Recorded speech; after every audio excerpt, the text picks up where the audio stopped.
Desde pequeño he tenido siempre una curiosidad por muchos temas y me han gustado probar, experimentar, conocer, descubrir asuntos, ¿no?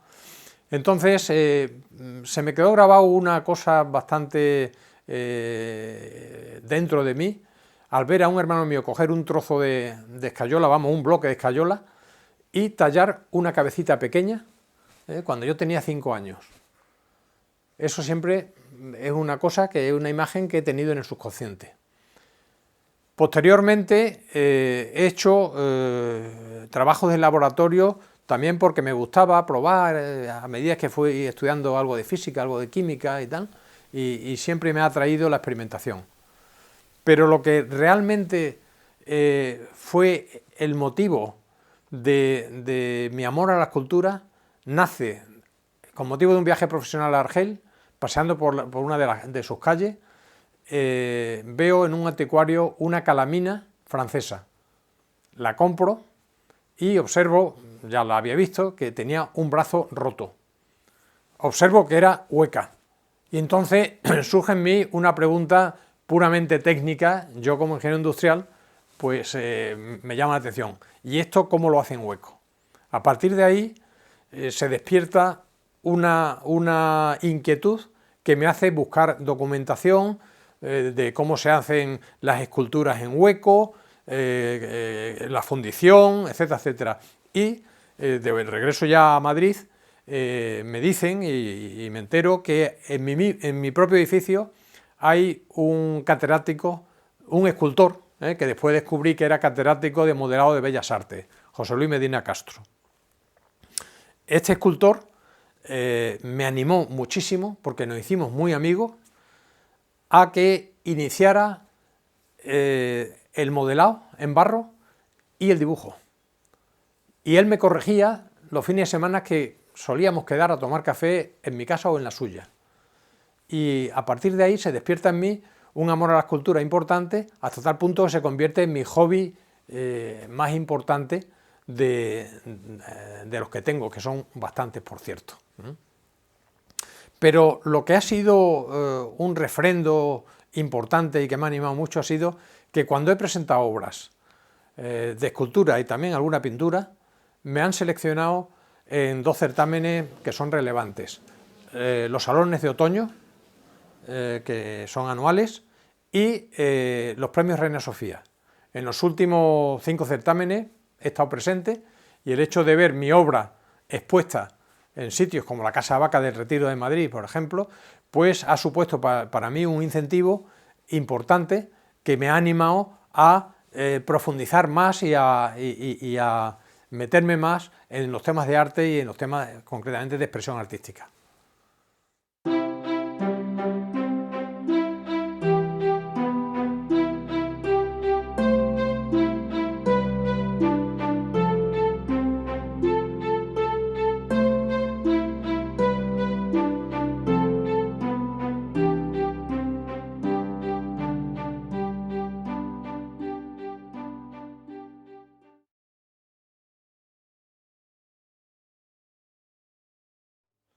Pues yo creo que el hecho más importante ha sido mi propia formación técnica, porque como doctor ingeniero industrial que soy, especializado en la rama química, esto me ha facilitado mucho el entendimiento y la búsqueda de documentación específica para todos los temas relacionados con el arte. De hecho, nace en mí un enorme interés por todo lo que es las técnicas de modelado, de vaciado de moldes, la silicona, hacer la cera perdida, la fundición, etcétera, etcétera, hasta tal punto que he aprovechado mis viajes profesionales para visitar diversas fundiciones artísticas en Estados Unidos, en Inglaterra, por supuesto en España, y eso me ha hecho especializarme bastante en el tema de fundición. Hasta tal punto además descubrí que las fundiciones en España utilizaban métodos de fundición basado en el picadizo, que era engorroso, sucio, etcétera, etcétera. Y yo he visto en fundiciones fuera métodos mucho más modernos, que son métodos que se utilizan para fundir álabes de turbinas de aviación, por ejemplo, o microfusión para armas, que son técnicamente mucho más avanzados. Entonces me decidí a montarme una fundición experimental basándome en otros métodos. Y en los años 70 ya importé productos desde Estados Unidos, me compré una nave que después ha sido mi estudio, que es esta en la que estamos ahora, donde tenía una fundición experimental para fundirme mis propios bronces. Y en consecuencia ha sido muy importante esa formación técnica. El nuevo método se llama método por recubrimiento cerámico, que en España no existía y que yo lo introduje por una asociación que hice con un fundidor muy conocido, que es Eduardo Capa, en su día. Bueno, pues esta implicación me ha abierto puertas importantes en los temas de color. ¿Por qué? Porque los bronces, cuando se funden, el color del bronce no es nada atractivo y hay que envejecerlo, digamos, hay que darle un color, lo que se llama dar pátina. Bueno, pues el dar pátina con productos químicos, debido a mi formación, me facilita muchísimo conseguir, digamos, lo que pretendo, y a su vez me ha abierto la puerta del color en la pintura, que he desarrollado también, y estoy haciendo en este momento una tesis doctoral que está relacionada con la generación de color in situ para pintar cuadros, por otros métodos distintos de la utilización de pigmentos.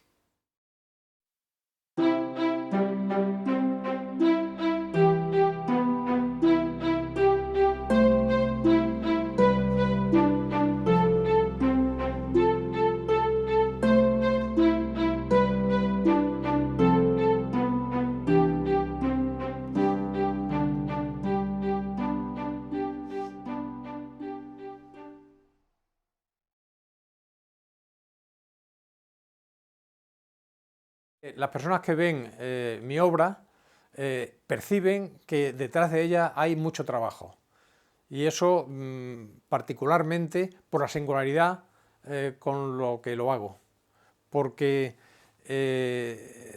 mi inquietud por búsqueda de materiales es relevante y se ve en la obra, se percibe en la obra. Yo cuando hago una obra lo que busco es una innovación, porque me gusta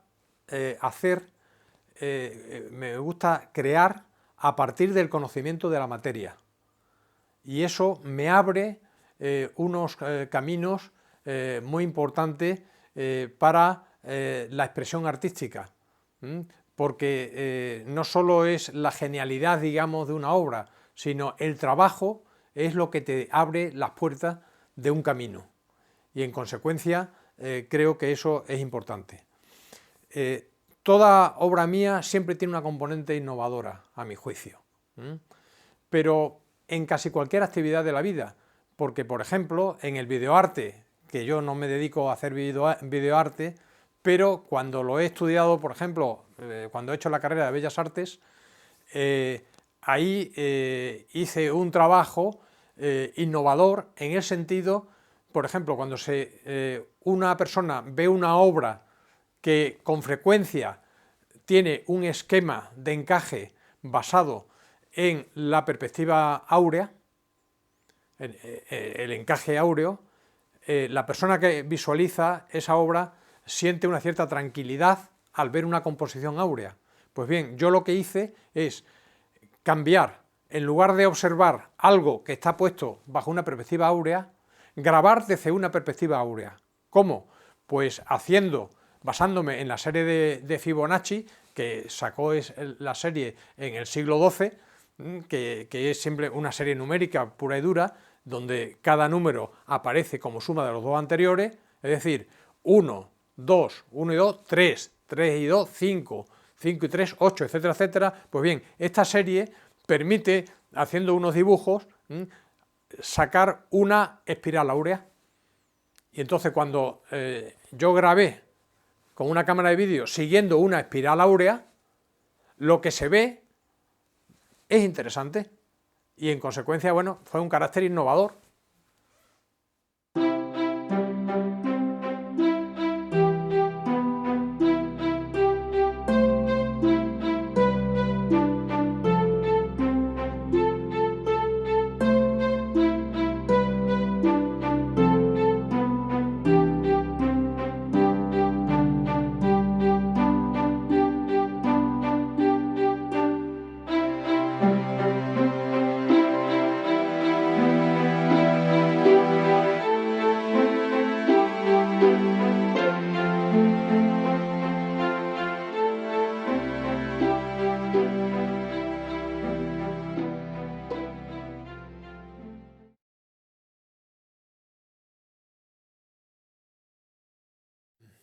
La esencia de la materia es un elemento que ha preocupado siempre a todos los filósofos a lo largo de la historia. De hecho, por ejemplo, Aristóteles, ya en el siglo IV a.C., pensaba que había que llegar al conocimiento de la materia a través del puro razonamiento, sin experimentación alguna, porque entendía Aristóteles que la experimentación era denigrante para el ser humano. Eso hizo que el progreso científico se estancara durante varios siglos. No fue hasta el siglo XVIII, la segunda parte del siglo XVIII, cuando Lavoisier, un físico y químico francés, estableció el método científico, que el método científico se basa absolutamente en la experimentación. Y es lo que permitió progresar en el conocimiento de la materia, es decir, en el conocimiento del átomo moderno. Y lo que ha conducido a un desarrollo espectacular del desarrollo científico y particularmente del conocimiento de la materia. Entonces la materia es esencial. Es importante, por otro lado, cuando se observa o se conoce los elementos químicos que existen, que son 118 en la actualidad, que 96 son metales. Y los metales han sido un elemento básico del desarrollo de los pueblos. Piénsese que en la prehistoria se conocían muy pocos metales, media docena escasa, aquellos que se encontraban nativos en la naturaleza, no formando parte de los minerales, porque ignoraban, digamos, el contenido de esos minerales.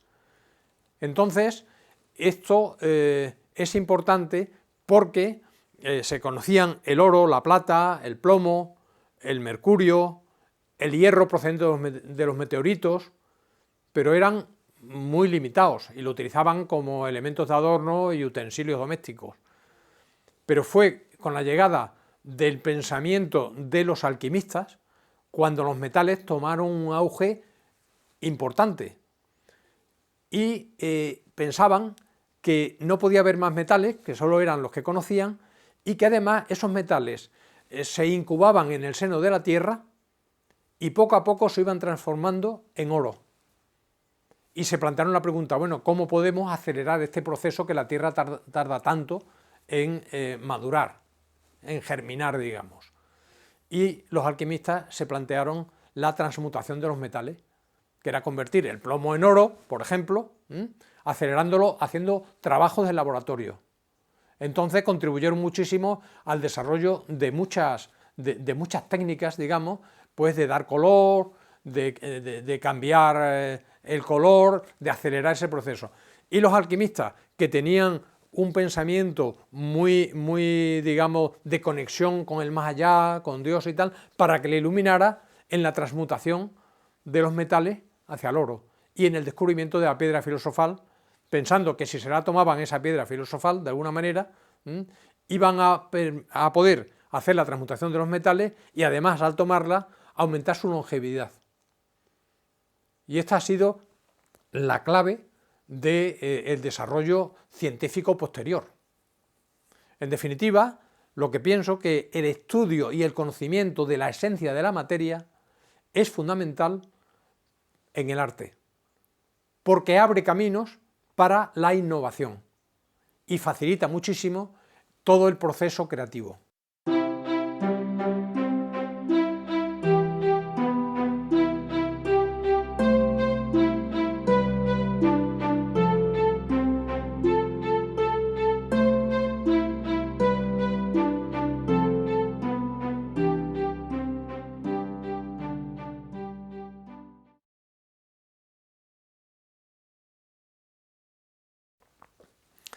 Entiendo que los seres humanos tenemos que ser conscientes de nuestra propia limitación temporal y que el trabajo creativo es enormemente enriquecedor para el ser humano. Pensemos la forma tan maravillosa de dejar nuestra huella a las futuras generaciones a través de la obra artística. Recordemos que nuestros ancestros, cuando estarcieron sus manos en las paredes de las cuevas e hicieron el maravilloso arte rupestre, cómo nos transmitieron un legado que nos ha permitido conocer de su existencia y de sus actividades y formas de vida. Me llamó la atención la frase que dijo Pablo Picasso a la salida de una visita a las cuevas de Altamira: después de Altamira todo es decadencia. Bueno, yo creo que los artistas tenemos la obligación de que no sea una realidad lo que dijo Picasso, que debemos trabajar para dejar a las futuras generaciones huellas de nuestra existencia.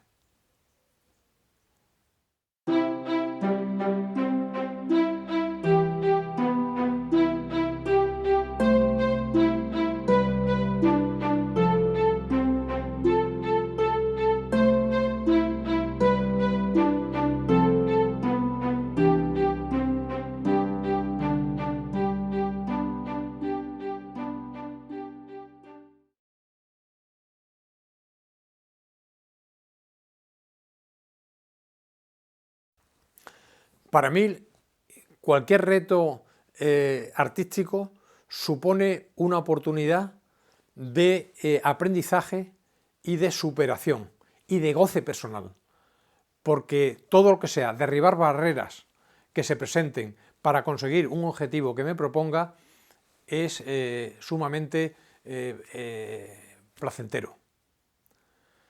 En consecuencia, nada me impide iniciar proyectos artísticos de mayor o menor complejidad, porque estoy seguro que los voy a superar a base de trabajo personal, de la experiencia, y voy a ser capaz de encontrar un alma inmaterial que transmitir en la obra. Y si una obra es creativa y tiene ese alma inmaterial, va a ser bien conservada en el futuro y va a ser muy longeva.